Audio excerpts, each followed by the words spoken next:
Welcome to the Progrum Podcast with your host Micah, aka the Program Guy, bringing you all things surrounding the Oregon Ducks football program and keeping you up to date nationally in college football.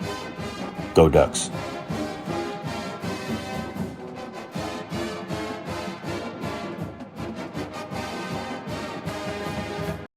Welcome to the Program Podcast, everybody. I'm your host, Micah, aka the Program Guy. Really excited to have you guys here today for episode 1 of the podcast and YouTube show.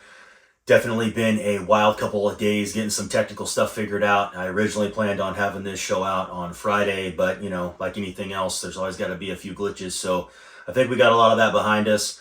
We'll probably have some moving parts and pieces the first couple episodes just to kind of get everything dialed in, but we're in a good place now, I think, where we can finally get this show launched and running, which is good.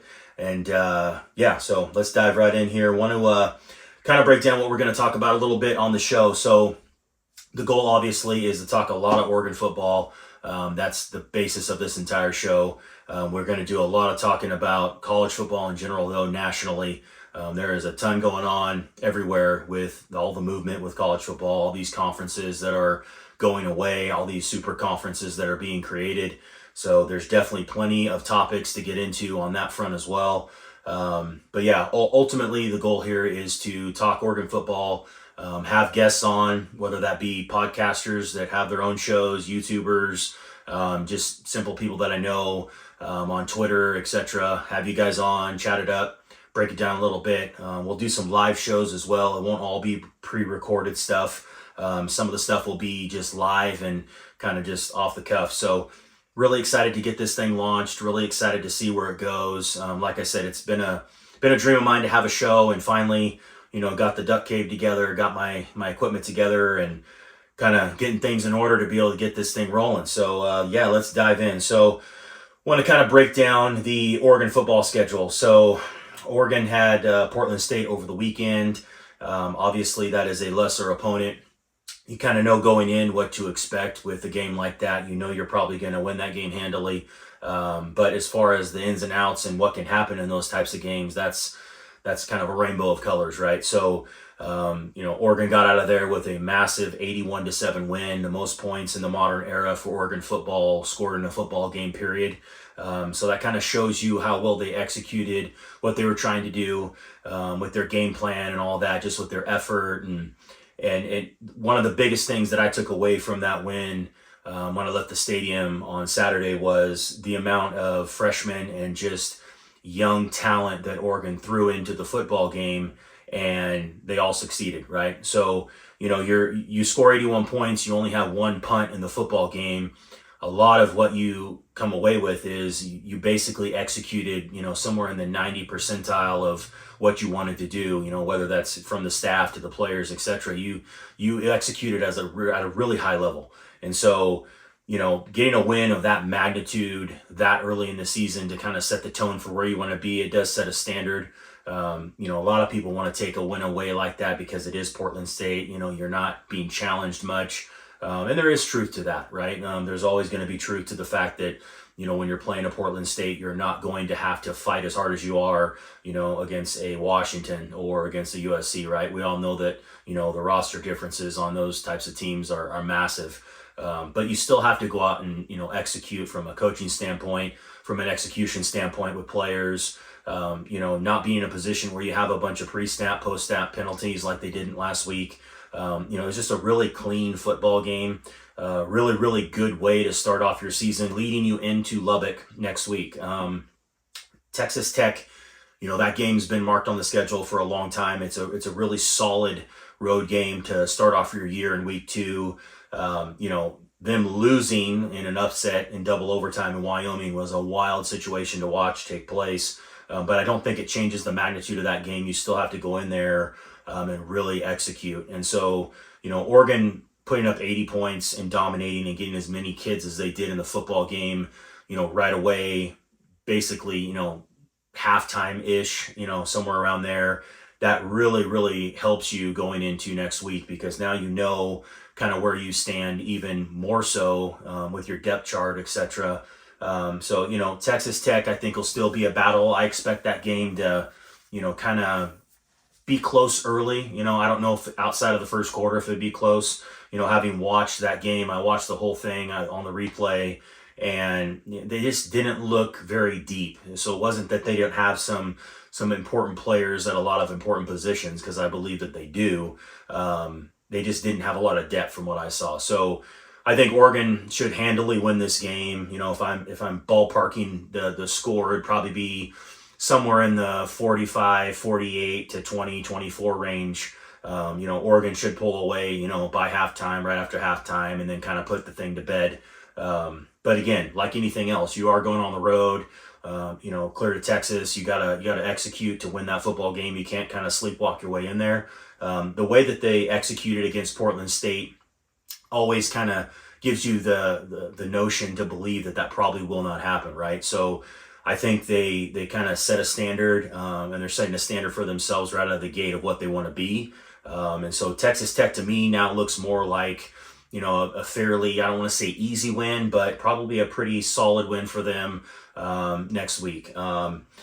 Moving into week 3, you got Hawaii back at home. It's a 5:00 kick. Should be another, I don't want to say tune-up game. That's kind of a misused word, but really it's what it is, right? You're facing another opponent that is not going to be up to you as far as your roster and, your coaching, etc. So you should win that game handily. I expect them to play a lot of young kids in that game as well. You're going to need a lot of these freshmen and a lot of these kids going into the meat of your schedule, right? Because the very next week you got Prime, and we all know how that went. That was a wild situation, which we'll get to in a minute with that Colorado TCU game. But the Hawaii game is just another game that you can use as much of your roster as humanly possible to get kids reps and live reps. And, that's crucial for this time of year. Hawaii, to me, another easy win. Oregon will probably put up, somewhere in the 50s to 60s on Hawaii, most likely, especially after what, you saw this last weekend with them scoring 81. So they should win that game by 30, 40 points, no problem. Leading you into the following week, which is Colorado. Now, that game, if you're looking on paper from last year, which you can't do because it's an entirely different roster, right? Just like Oregon's done this season with a lot of roster turnover and bringing in transfers and your recruiting class and how much different everything looks. This is going to be a really, really different looking football team, not just from a roster standpoint. We all know Deion's in the building, right? And so everything around Colorado this year is hyped up to the max. And credit to them, they went in this week and beat TCU. Now, TCU with only a few returning starters is not the same TCU that we saw in the national championship. I feel like that team, is kind of a shell of themselves, and they're still trying to probably find an identity, get some, new pieces in place that, from guys that all went to the league, etc., graduated. So I don't know if it's, TCU wasn't as good or Colorado's better. Regardless, like any other game, I always tell everybody, you still got to go play the game, right? So Colorado went in there and did what they had to do. They had some really, really impressive moments in that football game. And, there's a lot of people that were skeptical, myself included, if this would completely implode week 1, and it did not. For me to sit here and kind of be like, well, it's just 1 week, they're probably going to, fall on their face in the second week. I don't know if they'll do that. I think that across the country, people kind of took notice that, Deion is a good football coach. They will be much improved. Now, having said that, I think when they get to the meat of their schedule, starting with Oregon, they're going to struggle some. I think they're going to take their lumps. They'll get humbled a little bit, but that's going to be a tough game. You can't sleepwalk into a Colorado game with someone like Deion, who's going to be prepared along with his kids to get a win. So to me, that's probably like a 42 to 28 type of game. Not necessarily close, but not, tons of breathing room. I feel like their offense will score a decent amount of points. They have a good offense. Their quarterback, Shadir is phenomenal. So I expect them to get, a few touchdowns. And, if Oregon plays really well, they'll probably be in the 50s, scoring wise, because I don't think Colorado's defense is that great stopping the run, but it should be a solid win nonetheless. The following week, you head to Stanford. We all know how it is going down on the farm. All these games are now kind of a farewell tour for the most part, which is kind of a just a weird thing. So, going to the farm one more time for what is always considered to be kind of like a trap game, right? Oregon has struggled immensely in Stanford, over the last decade. It's not like a guarantee you're going to walk in there no matter how good you are and just win that football game. However, I do think Stanford's probably got one of their worst football teams they've had in, 8, 9, 10 years. Losing David Shaw, not having him anymore, I think will hurt their program for a short time. I don't think it's going to, permanently scar them or anything, but, David Shaw was one of my favorite head coaches in this league. I feel like he just did everything the right way. A lot of people want to think Harbaugh was the guy that kept that whole deal together, but, Shaw went in there and just kept the train running. Now they did have some bad seasons sprinkled in there, but overall, Stanford was a program that you just really did not want to face because they were, could be your Achilles heel for a season. And so, now you kind of look at it like a whole new staff. Roster's been down a little bit for a couple seasons, so that'll probably be a fairly easy win for Oregon on the road. October 14th, you go up to Seattle and you play what I think is arguably, 1A, 1B, 1C, Oregon, Washington, USC as far as this conference goes. And I think Utah's up there too, but not with the quarterback right now.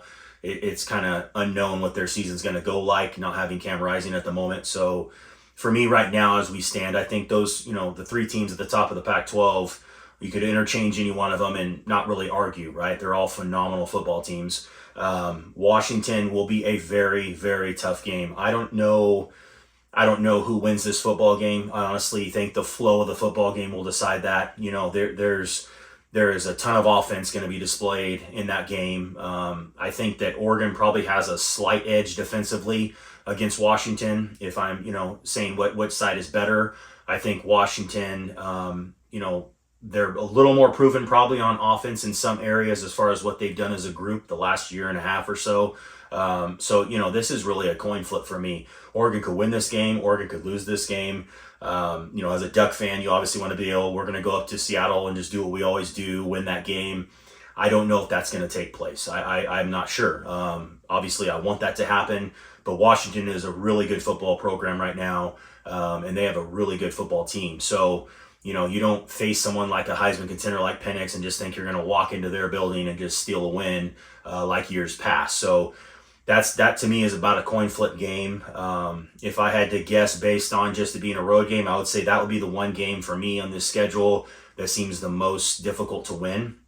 So if I'm giving Oregon a loss, it would probably be at Husky Stadium, as bad as that sounds. Again, that's all depending on the flow of the game and how they play.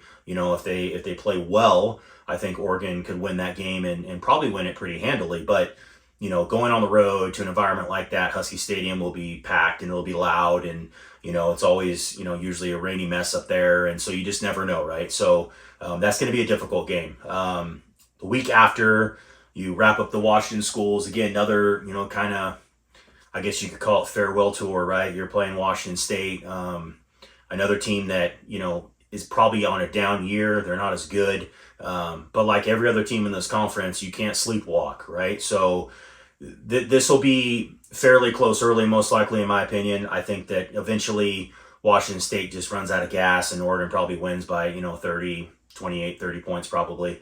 I have Oregon winning that game fairly comfortably.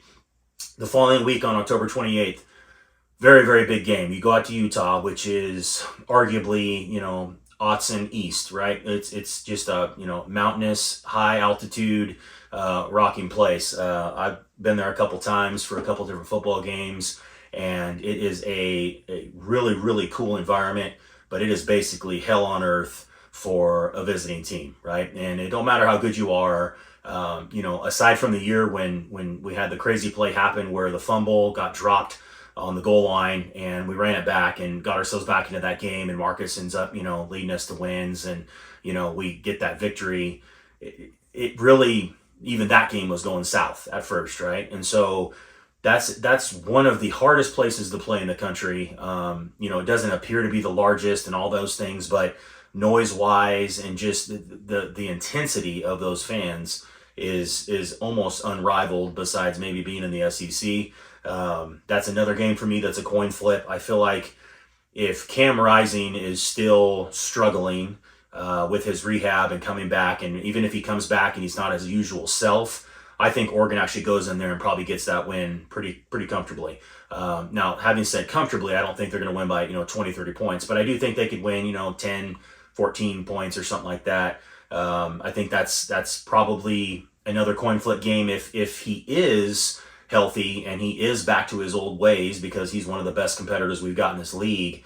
Cam Rising, they go a long ways. I think what we saw against Florida with Utah was a little different, because you can kind of get away with a Florida team that's still struggling. I think they got kind of the wrong coaching stuff right now. So that was a recipe for success for them in a lot of ways. They could kind of play their brand of football and still get out of there with a win. I don't think you do that if you're Utah against a Washington or an SC or an Oregon. You need all your guys, right? I think you need all your guys. And so I don't know what's going on with his leg long term, but it's not looking very good in my opinion. I think that Utah is going to struggle at points in this season if it is indeed kind of a long-term thing. So I have Oregon winning that game by about 10 points or so. The following week we come back home on November 4th for Cal. I feel like Cal has a pretty decent offense this year. They'll probably score some points, but that is another game that Oregon should win handily. I have Oregon winning that game probably 28, 30 points at least. Cal's just not as good of a football program as they were, 8-9 years ago. They've struggled to get off the ground for a while now. Again, another team that we ain't going to see anymore, which is very weird to say, but it's just the way that it is kind of in college football now, right? So Oregon should get that win on November 4th. And then November 11th, the game that everybody kind of has circled, right? Both nationally and also, on all the Oregon schedules, as fans, you initially thought this would be kind of a farewell tour for SC, and the last time you'd see them, because at the time, we were still in the pack. Now we're going to see them every year, because we're going to be one of the few people on the west side of the United States that actually have football teams in that conference in the Big Ten. So I think that the USC game is going to be as good of a football game as you'll probably see in the country this year.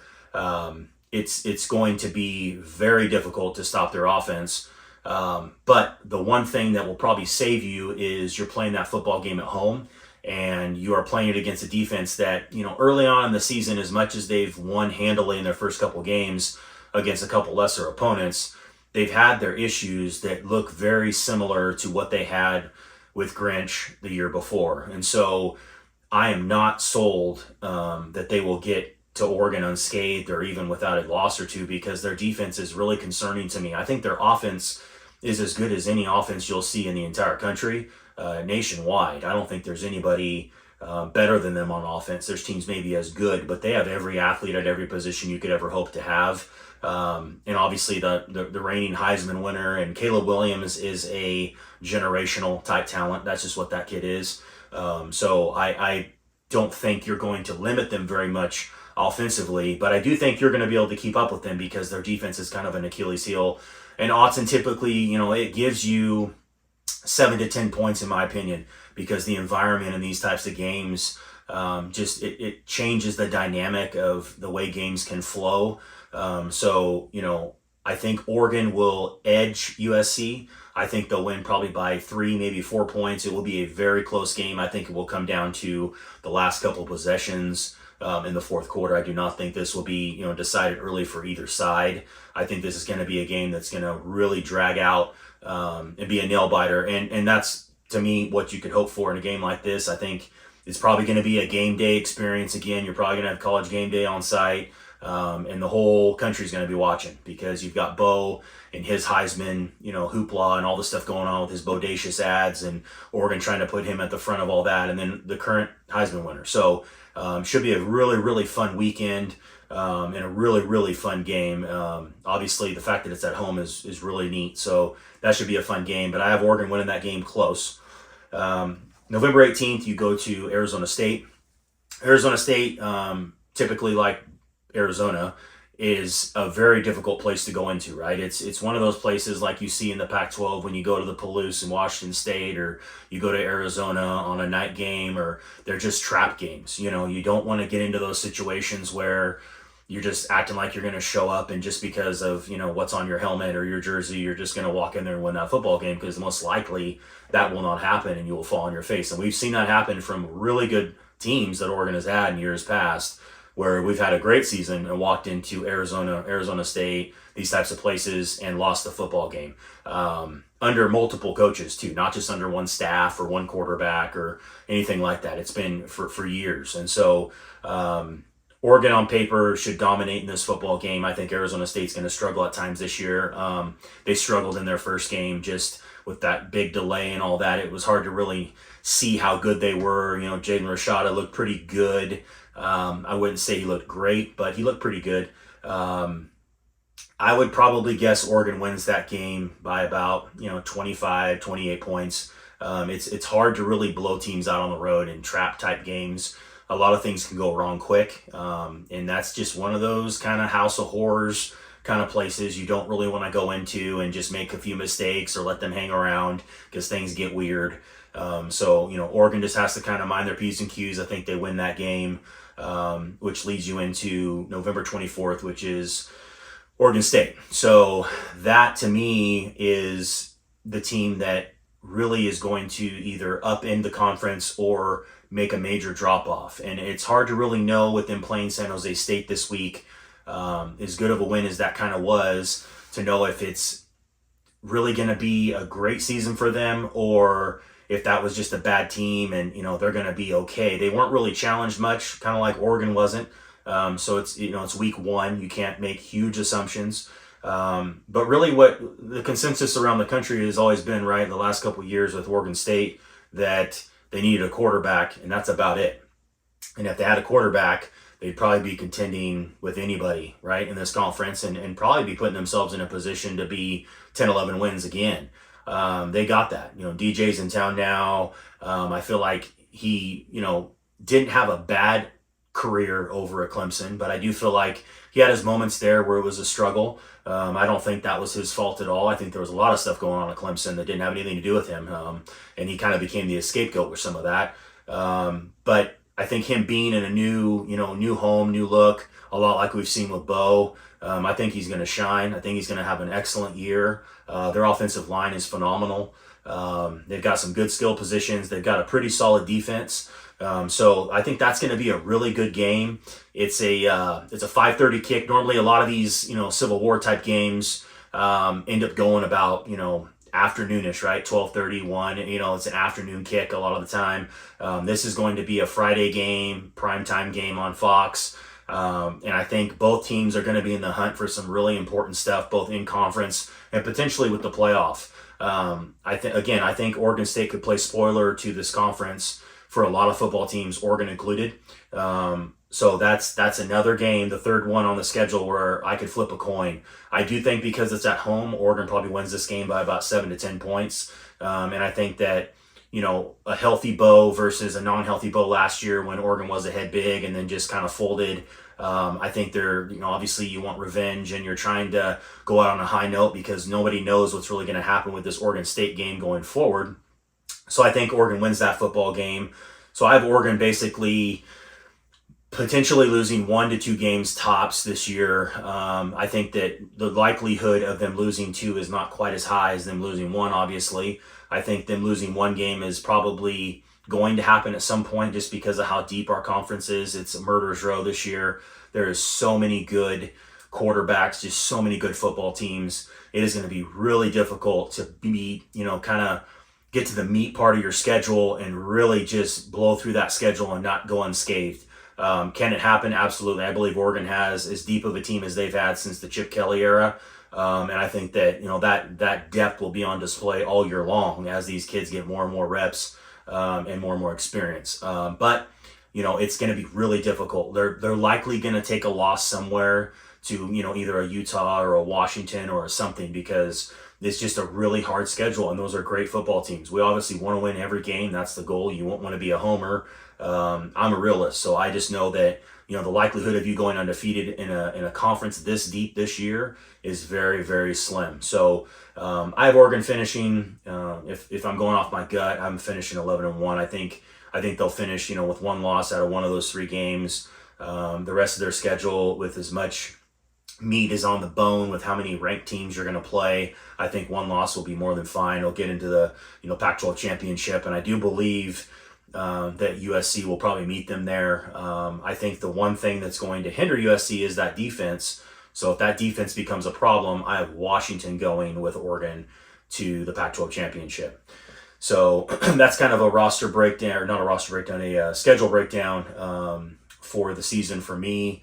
I feel like there's some expectations for Oregon that can be met. I feel like Oregon is, like I said, as deep as they've been in probably 8 or 9 years. I think, when you have a team that has this much depth, even if it's young depth, a lot of these kids are ready to play right off the bat. And I think Oregon is in a position this season to really contend for a playoff spot. And, the last several years, even in the previous coaching staff era with Cristobal, they had some good players, but the depth wasn't quite there yet. The turnover, with the way everything works now, with being able to go into the transfer portal and bring kids in that already got experience, you can really flip a roster really fast. And I feel like obviously year one under Lanning, what we saw with everybody he brought in from Bo to Bucky and Gonzalez and all these guys, everybody that was transferred in contributed at a very, very high level, and arguably was some of the biggest pieces to what Oregon did last season. And I think this season is no different. I think, you bring in people like Birch and others that, you're bringing in guys that already have a ton of game experience. They're going to do a really great job at the position that they're in.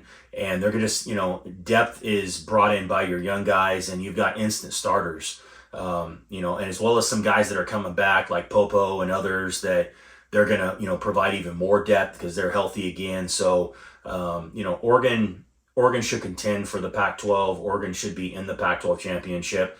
There's no reason why Oregon couldn't win the Pac-12 championship and be in the playoff. The depth of this conference is what's concerning for, I think, every team at the top, whether that's SC, whether that's Washington, Oregon, even Utah. If, like I said, if Cam Rising gets healthy again, I think it's just all of you play each other for the most part, and it's really hard to come out of all that with not having a bunch of losses. It's very difficult. So what other team can just play their brand of football and execute at a high level and kind of limit their Achilles heels, whatever those are for each team, that's going to be the team that kind of, ends up coming out the other side of this mess and will win the conference and probably most likely get a bid into what I believe will be the playoff.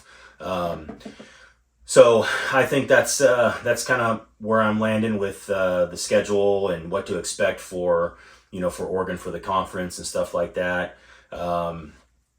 Going into, I kind of want to touch again on going into next week. I think that Oregon's coming off such a big win. It's a little sketchy because, you got a team that, just lost the game. So Oregon has to be really careful with not walking in there just a little underprepared. I don't think they will be.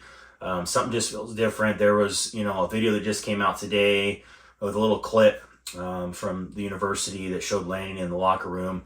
There's something different about the culture around this program right now that makes you think that, the unpreparedness and things like that just aren't going to be a thing this year. You're just going to face some really good football teams, and sometimes it'll land where you end up not winning the football game, but that doesn't mean that you weren't prepared. You're just going to go through an absolute juggernaut of a schedule. So I think that's, it's going to be a wild season, a wild year. I kind of want to touch a little bit on the stuff going on just around the country and kind of where the schedule goes for a couple big teams. I think that one of the biggest games we watched this week that was pretty surprising was what we saw with the Florida State game. That was an extremely impressive win. I don't know that LSU was where their ranking was necessarily, but regardless, Florida State was pretty hyped up coming into this year, both themselves and also just the media felt like they could be potentially in the playoff. And I will say this, I do feel like after watching that football game, they are one of the top few teams in the country at the moment, just because of the game that they've already played. When that game got into the meat of that game, they dominated that football game, and it was very impressive. It's difficult to go into those types of games and not have a close game. It's early season. You're playing a good opponent.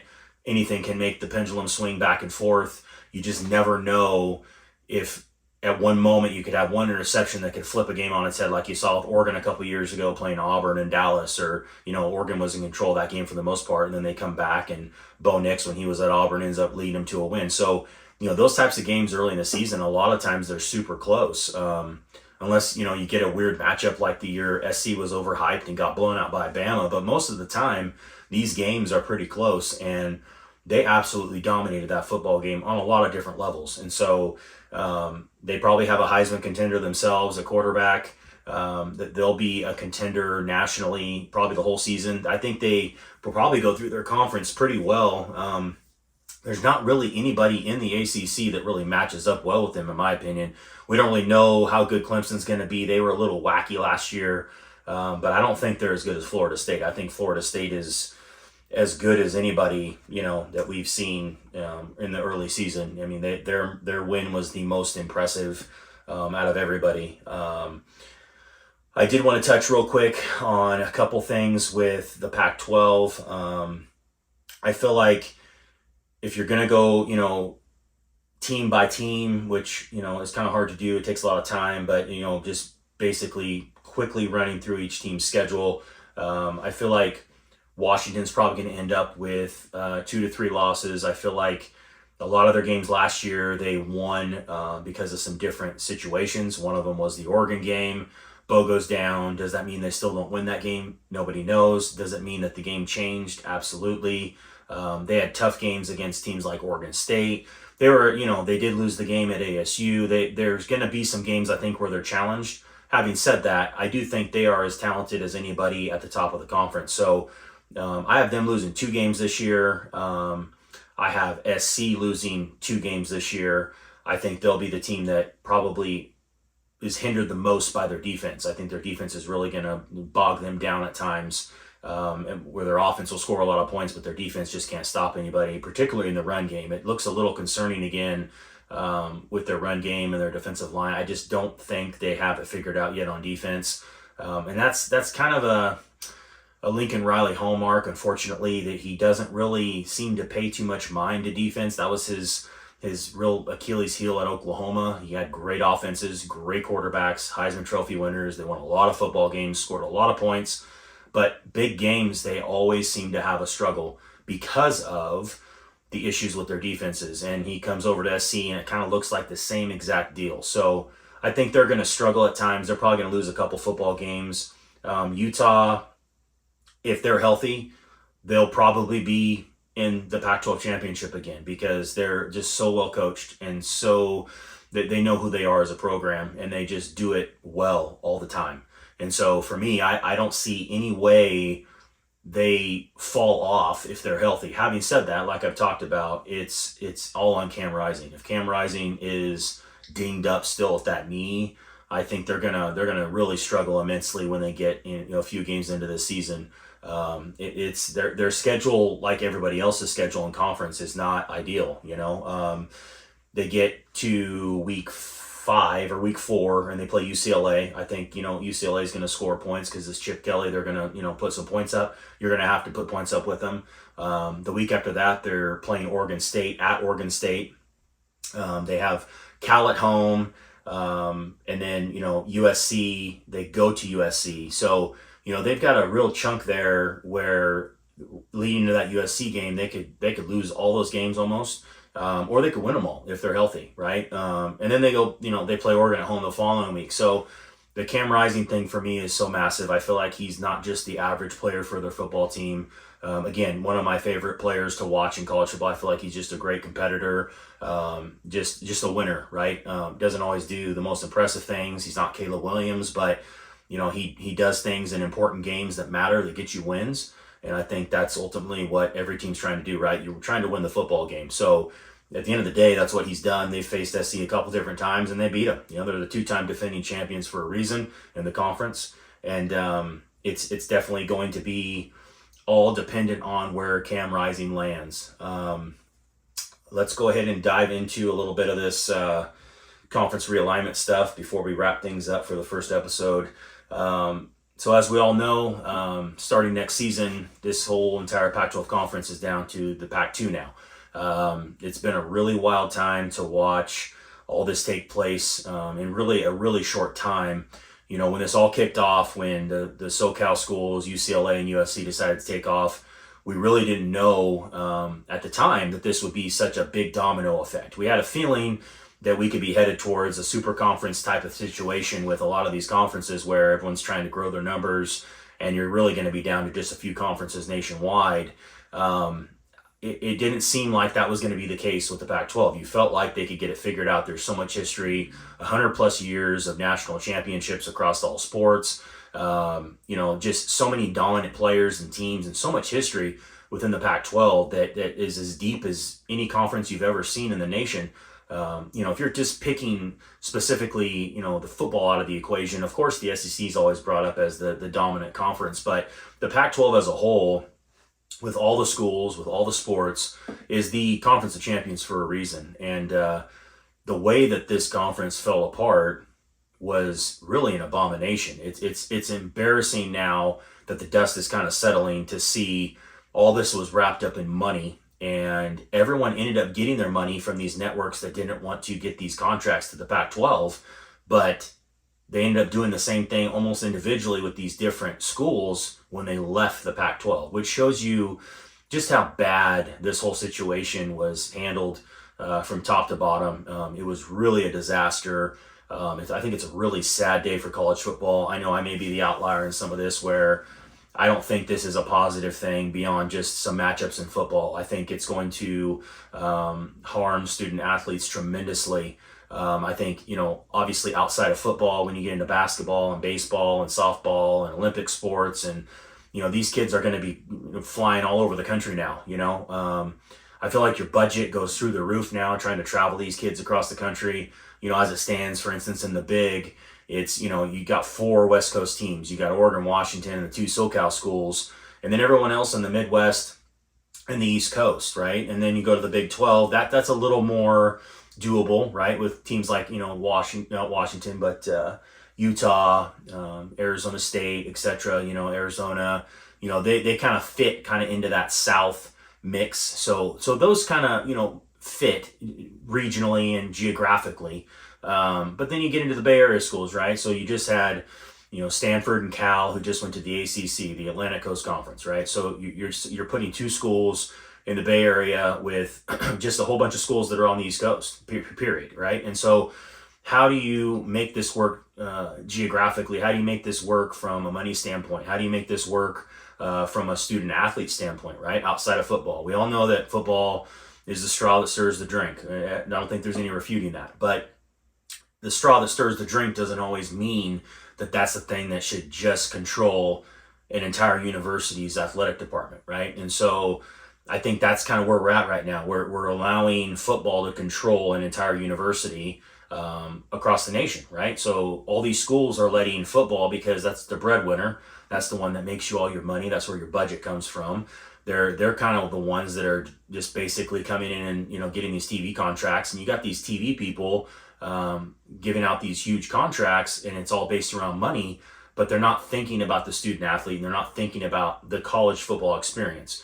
Now, once NIL came into play, I think we all kind of saw the writing on the wall that we were probably headed for this, right? Like it's turning into semi-pro sports, especially on the college football level, and even college basketball, where it's no longer just college sports. You go to a game and players are reluctant to, give a kid an autograph or whatever, because that's all wrapped in money now. It's not just a thing where they can just walk up and, sign a kid's jersey. Now, it doesn't mean they won't do it, but, nationally, across the country, these big time players, they're going to try to make their money off their name and likeness, which is the whole point, and they should.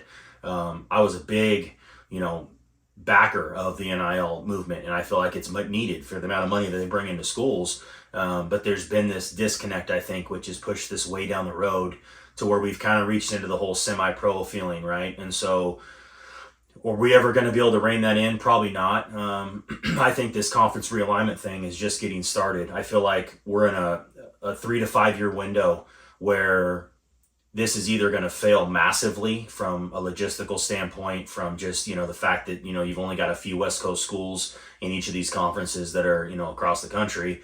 I think you're going to see either things go back to how they were, as crazy as that sounds, where they can end up going back into a conference like the Pac-12 or whatever it's called back, if it stays together, or if they merge with the Mountain West or whatever happens. Just simply because eventually I think all these conferences are going to get their money. I think right now there's certain conferences that are a tier above with the money, but I think eventually everything's going to merge. I think eventually Apple buys ESPN, or, Amazon buys Fox. I think that we're headed towards streaming. We're headed towards all this stuff, and I don't think it's going to change. I think it's just going to go down the tracks quicker and quicker and quicker. So if we don't get to the part where we can make this into a super conference with almost an NFL model for your playoffs, right? Divisional type stuff where you get back into regional games more, because you need regional games. You need that for college football. You need these built-in rivalries. I think that's important. That's what makes college sports. You did what you had to do, like in Oregon or Washington or whatever. These schools did what they had to do to stay relevant. They did what they had to do to stay, at the top of the food chain for recruiting. I think this is going to help Oregon and Washington a lot with, recruiting and bringing kids in that are going to go play in these big games and big schools. They're going to come, obviously over here as well for a few games. But again, there's a lot more there than just these few games during a football season, because when the lights shut off in December in these football stadiums, you've got an array of sports and student athletes that are being pushed off into the corner, and that stuff's going to matter. And I think those people are going to come kind of into the forefront of this here within a couple years max. And I think that's going to change this to where they're forced to go to a super conference where there's only a couple conferences that don't even really have any meaning. They're more going to be about kind of an NFL model. Or we go back to just kind of how college football was originally, because this current setup just does not work long term. It just doesn't work long term. It may work short term. It may provide you with some good matchups in football, but again, football can't stir the drink forever, because it only stirs the money drink, and there's way too many student athletes that deserve a lot more than what's happened with this whole situation. So I personally think that, we're probably going to get that super conference thing here probably in 3 years or so. And I think we're going to head towards that, like I said, that streaming model, like you're starting to see with a lot of things. The NFL went to YouTube TV, and, I think that's just, the train's already down the tracks with all that stuff. Amazon got into the NFL model a year ago, was really good on their Thursday night stuff. So I think, we're not going to be back on regular TV again. I think we're all just, rocketing down the hill here towards being in a position where everything's streamed. We're down to a couple conferences, and, we're probably just going to have these massive 20 plus, conferences that run an NFL model, and we'll have a big playoff. And hopefully that gets us to a place again where we can get some more regional stuff out of this for all student athletes, because I don't think a lot of these kids signed up to play for certain schools to be going across the country where their family, their friends, etc. can't come to games and stuff. So a lot of stuff to chew on with that. That's something that's going to be talked about through the course of the year. It's not, going to go away anytime soon. We're just, getting into that. It's not going to be resolved tomorrow either, right? So it's definitely something we'll talk more about and dive into as the weeks go on, and as we go into the next couple seasons as well, and kind of see how this all looks when teams actually do make that move. And, other programs, other, athletic programs around the country and other sports decide to try to figure this thing out, because it's going to be pretty darn difficult, I think. So that probably wraps up the topics I wanted to discuss on this week's show. I really appreciate you guys tuning in. Definitely, like I said, a lot of moving parts still. We're going to try to cut this down to a lot shorter time frame and stuff like that. This is the initial episode, so I wanted to kind of preview some stuff, go through the schedule. I'm going to try to touch on Oregon's roster and kind of their depth chart. Probably when I get back from Texas Tech. I'll be in Lubbock this week, so I'll be excited to go out there for that game. But when I get back, I'm going to try to, we'll know a lot more, I think, about kind of depth chart and what we're looking like as far as like who's going to play the most throughout the season and stuff like that. I think that'll be a lot of moving parts as the season goes on for the roster for Oregon. But I feel like, you establish a lot more of what you want to be and who's going to be getting the most time on the field and stuff as you get into, Texas Tech, Hawaii, etc. So I'll probably touch on all the depth chart stuff and kind of what we're seeing as far as roster, what it's looking like for starters and stuff like that here next week, and get into that. And also going to be having some guests on here pretty quick. I want to get a few of my friends that I've got that have their own shows on YouTube and podcasts and stuff. I'm going to be making a few appearances on their stuff as well. We'll also be doing some live stuff. So it won't all be recorded. We'll be doing some live stuff on YouTube as well. I just wanted to get this first episode kind of up and running and kind of dive into the season a little bit, kind of go through a couple things nationally with conference alignment and kind of what, went on. Like I said, I kind of cherry picked a little bit with what, happened with the game over the weekend with Florida State. I felt like that was one of the more impressive games. A lot of the games around the country, for the most part, to me, kind of went the way that I kind of expected them to go. And I think pretty much everyone expected to go. I don't think anything really was out of the norm. The other team that looked fairly impressive was probably Notre Dame early on in the week against Navy.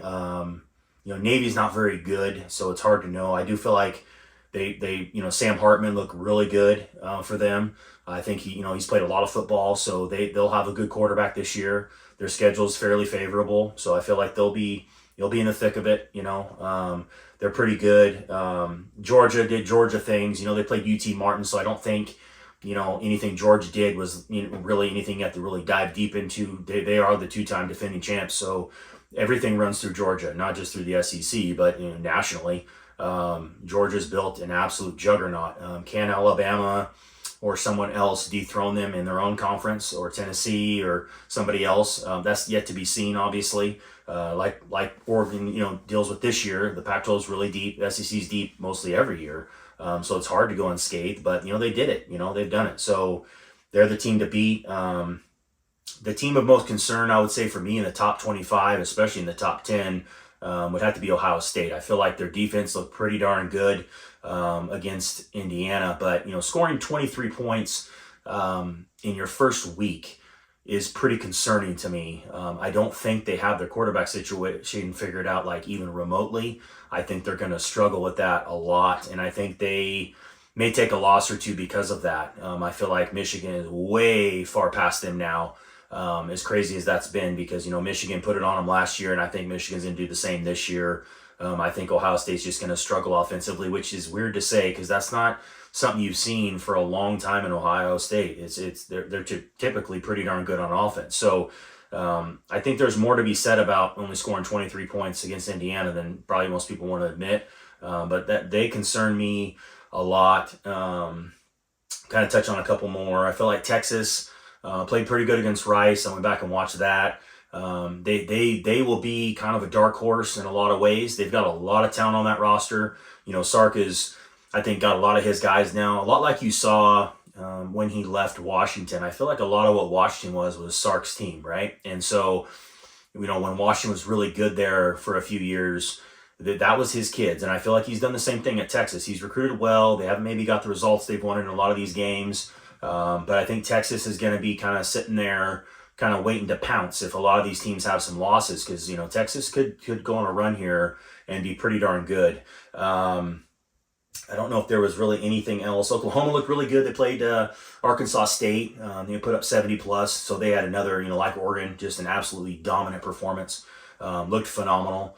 Again, it's Arkansas State, kind of like Oregon playing Portland State. You can't put a ton of weight on that, but usually if you can score 73 points and shut somebody out, I don't care who it is, you're probably going to have a pretty good football team. So I think they're, year two under their coach, I think they're going to be pretty good. They're going to definitely contend in their conference. Big 12 is pretty much wide open, I think. I think they're one of the teams, obviously, that's a favorite. But I would definitely guess that they're probably, a 10-11 win football team if I had to guess. So yeah, I think that pretty much wraps up this week's episode. Went a little longer than I wanted, but definitely wanted to touch on a lot of important stuff and get through some stuff to you guys that we all talk about as the season kicks off. Yeah, headed to Texas Tech this week, like I said, so be out in Lubbock. I'll try to get some good content for you guys out there. Look forward to hopefully a big win for Oregon out there. Should be a cool environment, another cool place to go. For a lot of you that don't know, I travel to mostly every road game for Oregon for the last couple of years. Season ticket holder for home games, obviously, but I travel to mostly every road game for a few years now. So it's a cool experience to be able to go to all these different stadiums and environments and see all these places. It's a really fun thing to do. I spend a lot of my money that I make during the year kind of spending money on college football. So that's kind of my thing, my vice. And gonna look a little different in the big, obviously, because it's I need an airline card or something. I don't know. Gonna be a wild thing to try to travel to those games, but looking forward to doing that as well out there as much as I can. So yeah, hope you guys enjoyed the episode. Really excited to continue this podcast, continue this show. Like I said, get it off the ground, get it rolling. Appreciate you guys' feedback. Let me know what you'd like to see, topics you'd like to hear. Like I said, wanted to kind of break down the games over the weekend that we saw. Initially, I was gonna kind of do a preseason type of feel show with the roster and stuff, but because the games happened and I was still delayed on getting this show out because of some technical stuff. All the games already took place, so I figured I'd dive into this stuff first, and then I'll touch on the roster in the next couple weeks during these games as we got coming up against Texas Tech and Hawaii, and we'll kind of dive into each room, going from special teams, offensively with the quarterbacks and, running backs and wide receivers and all that. And then over on the defensive side with, the D-line and everything. So we'll do that on the next episode. I'm going to try to get an episode out before I take off to Lubbock if I can, or at least get the meat of it done so that I can get that out. If not, I'll get that out a couple days after I get back from Lubbock. So yeah, I hope you guys have a good week and appreciate you all tuning in. Go Ducks.